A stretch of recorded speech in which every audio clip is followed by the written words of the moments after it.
एक ऐसा टॉपिक जो मध्य प्रदेश की सभी एग्ज़ामों के साथ साथ भारत की सभी एग्ज़ामों के लिए बहुत ही ज़्यादा इम्पोर्टेंट होने वाला है। और यहाँ पर मैं आपको पूरे आईएमपी ऐतिहासिक स्मारकों के बारे में बिल्कुल विस्तार से चर्चा करने वाला हूँ।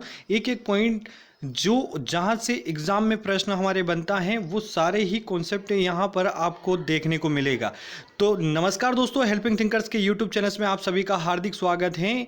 जैसा कि अगर आप इस चैनल पर नए हैं तो आपको बता दूं कि इस चैनल पर वैकेंसी से संबंधित अपडेट के साथ साथ में अब जो हैं जीके से कुछ इम्पोर्टेंट ऐसे टॉपिक जहां से डायरेक्ट एग्जाम में प्रश्न आते हैं तो वहां के लिए भी यहां पर जो है कंटेंट आपको यहां से प्रोवाइड किया जा रहा है। तो ऐसा ऐतिहासिक स्मारकों का ये पहला एपिसोड है जिसमें मैं आपको जहां से बार बार प्रश्न आते हैं ऐसे स्मारक में लेकर आया हूं जहां से आपको एक दो नंबर तो आपके पक्के हो ही जाएंगे। आइए बिना देरी के शुरुआत करते हैं। तो सबसे पहले बता दूं, हम पढ़ेंगे बुलंद दरवाज़ा। बुलंद दरवाज़ा इससे एग्ज़ाम में कई बार प्रश्न आया है। तो यहाँ पर बुलंद दरवाज़ा ये आप देख सकते हैं। बुलंद दरवाज़ा यहाँ से सारे जो भी प्रश्न बन सकते हैं एग्ज़ाम में वो सारे प्रश्न हम कवर करने वाले हैं। सबसे पहले तो हमें ये पता होना चाहिए कि बुलंद दरवाज़ा जो है इसका निर्माण किसने करवाया था। तो अकबर ने करवाया था। 1602 में बनवाया था। फतेहपुर सीकरी जो कि आगरा में आता है वहाँ पर है ये बुलंद दरवाज़ा। और विशेष क्यों बनवाया था अकबर ने, तो ये गुजरात विजय के उपलक्ष्य में बनवाया था। उन्होंने गुजरात पर विजय हासिल कर ली थी, उसके उपलक्ष्य में फतेहपुर सीकरी के अंदर अकबर ने क्या बुलंद दरवाज़ा बनाया था। ऐसा कहा जाता है कि विश्व का सबसे बड़ा प्रवेश द्वार भी है। तो ये अपने आप में बुलंद दरवाजे की एक विशेषता है। आइए अगले टॉपिक की ओर बढ़ते हैं। एतमादुल्ला का मकबरा अगला जो कॉन्सेप्ट है हमारा स्मारक है एतमादुल्ला का मकबरा। तो एतमादुल्ला हमें सबसे पहले तो ये पता होना चाहिए कि एतमादुल्ला थे कौन। तो दोस्तों बता दूं कि ये नूरजहां के पिताजी थे। साथ ही एतमादुल्ला जो कि जहांगीर के दरबार भी थे, जहांगीर के दरबार में भी रहते थे। तो इसका जो निर्माण है एतमादुल्ला का मकबरा आप फोटो में देख पा रहे हैं, नूरजहां ने इसे बनवाया था। ये कहाँ पर है एतमादुल्ला का मकबरा? आगरा में है। और चूंकि आपको पता है आगरा जो है यमुना नदी के किनारे हैं। आइए अगले स्मारक की बात करते हैं। अगला स्मारक जो है हमारा कुतुब मीनार। इसका निर्माण किसने किया था? तो दिल्ली सल्तनत के जो पहले मुस्लिम शासक थे कुतुबुद्दीन ऐबक, जो कि गोरी के गुलाम थे। और इन्होंने ही 1206 के अंदर दिल्ली सल्तनत की शुरुआत की, जिसमें पहला गुलाम वंश के रूप में जाना जाता है। कुतुब मीनार कहाँ पर है? दिल्ली में है। इसकी ऊंचाई की बात करें तो 72.5 यानी 72.5 मीटर इसकी ऊंचाई है। विशेष क्या है? तो इल्तुतमिश सबसे पहले जो कुतुब मीनार है वो उसकी नींव किसने रखी थी? कुतुबुद्दीन ऐबक ने रखी थी।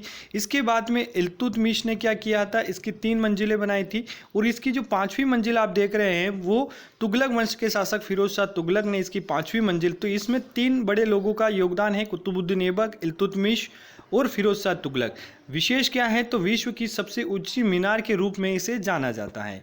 आइए अगले स्मारक की बात करते हैं। तो अगला स्मारक है चार मीनार। चार मीनार, तो चार मीनार किसने बनवाई थी? तो सुल्तान मोहम्मद कुली कुतुब शाह ने बनाई थी। कुली कुतुब शाह कौन था? तो कुतुब शाही वंश था हैदराबाद के अंदर। तो वहाँ पर हैदराबाद के अंदर ये चार मीनार का निर्माण कुली कुतुब शाह ने करवाया था। विशेष क्या है? आपसे पूछा जाता है हैदराबाद किस नदी के किनारे हैं? तो मूसी नदी के किनारे हैं। और मूसी नदी के किनारे ही आपकी चार मीनार हैं। आइए अगले स्मारक की बात कर लेते हैं दोस्तों। अगला स्मारक है आपका इंडिया गेट। अगला स्मारक कौन सा है दोस्तों? आपका इंडिया गेट। इंडिया गेट के बारे में बात करें, इंडिया गेट के बारे में आप बहुत कुछ जानते होंगे। लेकिन इसका निर्माण जो है प्रथम विश्व युद्ध के दौरान शहीद हुए 90,000 भारतीय सैनिकों की स्मृति में इसे बनाया गया था। इंडिया गेट कहाँ पर है? तो ये दिल्ली में है। और इसका जो डिजाइन है ये भी कई बार एग्जाम में पूछा गया है। इंडिया गेट के डिजाइनर कौन थे? तो सर एडवर्ड लुटियंस इनका नाम है। और ये 1921 में बनाया गया था। कब बनाया गया था दोस्तों? 1921 में। पहला विश्व युद्ध आपका 1914 से 18 तक चलता है। और उसके बाद में जो प्रथम विश्व युद्ध के दौरान 90,000 भारतीय सैनिक शहीद हुए थे उनकी स्मृति में बनाया गया था। तो आप देख पा रहे हैं इंडिया गेट। उसके विशेष क्या है? तो इसे अखिल भारतीय स्मारक के रूप में भी जाना जाता है। आपको ऑप्शन में 4 स्मारक मिल सकते हैं और पूछा जा सकता है अखिल भारतीय स्मारक किसे कहा जाता है? तो आपका सही जवाब होगा इंडिया गेट। इंडिया गेट के बारे में तो आप जानते हैं। क्या गेटवे ऑफ इंडिया के बारे में आप जानते हैं?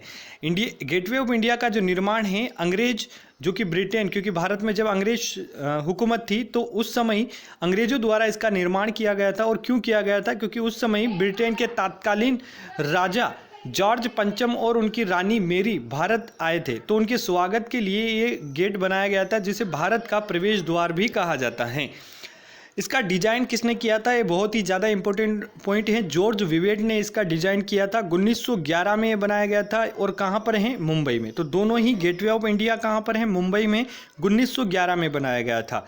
और इंडिया गेट कहाँ है, 10 साल बाद 1921 में बनाया गया था। और है कहाँ पर है आपका, तो ये दिल्ली में है। कहाँ पर है दोस्तों, दिल्ली में है। ये बात आप दोनों की ध्यान रखिए।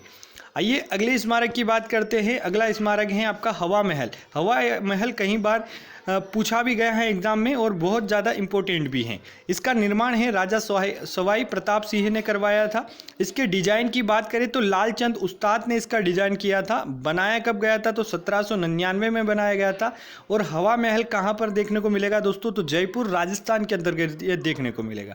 विशेष क्या है, तो ये जो हवा महल है दरअसल भगवान श्री कृष्ण और राधा जी को समर्पित है। तो आपको याद रहेगा हवा महल जयपुर में है, सवाई प्रताप सिंह ने इसे बनाया था। इसका डिजाइन लालचंद उस्ताद ने किया था, 1799 में बनाया गया था और भगवान श्री कृष्ण और राधा को समर्पित है। आइए अगले स्मारक की बात करते हैं। अगला स्मारक बहुत ही ज़्यादा इंपॉर्टेंट हो जाता है एग्जाम के पॉइंट ऑफ व्यू से। विजय स्तंभ। विजय स्तंभ इसका निर्माण जो है राणा कुंभार, जो कि चित्तौड़ के राजा थे राणा कुंभा, उनके द्वारा बनाया गया था।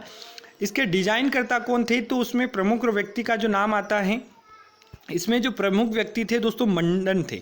मंडन और इनके साथ में जेता और उनके पुत्र नापा और पुंजा भी थे। तो विशेषकर इंपॉर्टेंट नाम इसमें मंडन आप ध्यान रखिएगा। मंडन, जेता और उनके पुत्र नापा पुंजा भी थे। और इसका जो निर्माण है वो कब हुआ था, तो 1440 से 1448 के बीच में इसका निर्माण करवाया गया था। ये कहाँ पर है, तो चित्तौड़ में राजस्थान में आपको देखने को मिलेगा। विशेष क्या है, ये क्यों बनवाया गया था, दरअसल राणा कुंभा ने सारंगपुर की जो लड़ाई है वो जीत ली थी। तो सारंगपुर युद्ध के विजय के उपलक्ष्य में विजय स्तंभ बनाया गया था। दूसरा विशेष पॉइंट क्या है कि भारतीय मूर्तिकला का विश्व कोश भी कहा जाता है। आपसे पूछा जा सकता है और राजस्थान की एग्जामों में कई बार ये प्रश्न देखने को भी मिला है। भारतीय मूर्तिकला का विश्व कोश किसे कहा जाता है, तो आप बताएंगे विजय स्तंभ। ये देख पा रहे हैं विजय स्तंभ। दूसरी बात है इंपॉर्टेंट पॉइंट, विशेषतः है हिंदू देवी देवताओं का अजायब घर भी कहा जाता है। आपसे ये प्रश्न भी पूछा जा सकता है, हिंदी देवताओं का अजायब घर किसा कहा जाता है, तो आप बताएंगे विजय स्तंभ को कहा जाता है। अगला स्मारक है खजुराहो के मंदिर। बहुत ही ज़्यादा इंपॉर्टेंट हो जाते हैं मध्य प्रदेश के एग्जामों के लिए, साथ ही भारत के अन्य एग्जामों के लिए भी। आप खजुराहो के मंदिर देख पा रहे होंगे, क्योंकि यहाँ पर लगभग 85 मंदिर यहाँ पर थे, लेकिन हाल फिलहाल यहाँ पर 25 मंदिर ही शेष देखने को मिलते हैं। इनका निर्माण किसने करवाया था दोस्तों, यहाँ के जो तत्कालीन शासक थे चंदेल शासक, जिसमें बहुत सारे अलग अलग शासकों ने अलग अलग मंदिरों का निर्माण यहाँ पर करवाया है। दरअसल यहाँ के सभी मंदिर समूहों का जो निर्माण है 950 से 1050 ईस्वी के मध्य हुआ है। खजुराहो के मंदिर मध्य प्रदेश में छतरपुर के अंदर देखने को मिलते हैं। विशेष क्या है, तो 1986 में यूनेस्को की सूची में शामिल है और 1986 में यूनेस्को की सूची में शामिल होने वाले मध्य प्रदेश के पहले स्मारक कहे जाते हैं। दूसरा बात, मूल मंदिरों की संख्या 85 थी। प्राचीन यहाँ पर हिंदू और जैन मंदिर आपको देखने को मिलेंगे। विशेष सबसे प्रसिद्ध मंदिर है यहाँ का कंदेरिया महादेव का मंदिर। तो ये आप ध्यान रखें, खजुराहो के मंदिर कहाँ पे हैं, छतरपुर मध्य प्रदेश में है। कंदेरिया महादेव मंदिर भी यहीं है। अगला और अंतिम स्मारक है हमारा सांची का स्तूप। सांची के स्तूप का निर्माण सम्राट अशोक मौर्य ने करवाया था। क्योंकि इसके बाद में जो पुष्यमित्र शुंग और अग्निमित्र शुंग, उनके द्वारा भी यहाँ कुछ कुछ योगदान देखने को मिलता है, लेकिन इसका मूल रूप से जो निर्माण करवाया था सम्राट अशोक ने करवाया था। 3री शताब्दी ईसा पूर्व में करवाया था। सांची का स्तूप कहाँ देखने को मिलता है, तो मध्य प्रदेश में रायसेन में आपको देखने को मिलेगा। विशेष क्या है, तो 1989 में यूनेस्को में इसे शामिल किया गया और यूनेस्को में शामिल होने वाला ये मध्य प्रदेश का दूसरा स्थान है। पहला खजुराहो 1986, दूसरा सांची है 1989। विशेष क्या है, तो भगवान बुद्ध के अवशेष रखे गए हैं। साथ ही भगवान बुद्ध के जो 2 शिष्य थे उनके भी यहाँ पर अवशेष रखे गए हैं, क्योंकि सांची के स्तूप में आपको मुख्य रूप से 3 स्तंभ आपको देखने को मिलेगा। वीडियो कैसा लगा कमेंट बॉक्स में ज़रूर बताएं और चैनल पर नए हैं तो चैनल को ज़रूर सब्सक्राइब कर लें, क्योंकि इस चैनल पर आपको इंपॉर्टेंट वैकेंसी इंफॉर्मेशन के साथ साथ इंपॉर्टेंट कंटेंट भी आपको मिलेगा। दोस्तों धन्यवाद वीडियो के अंत तक बने रहने के लिए। शुक्रिया। जय हिंद, जय भारत।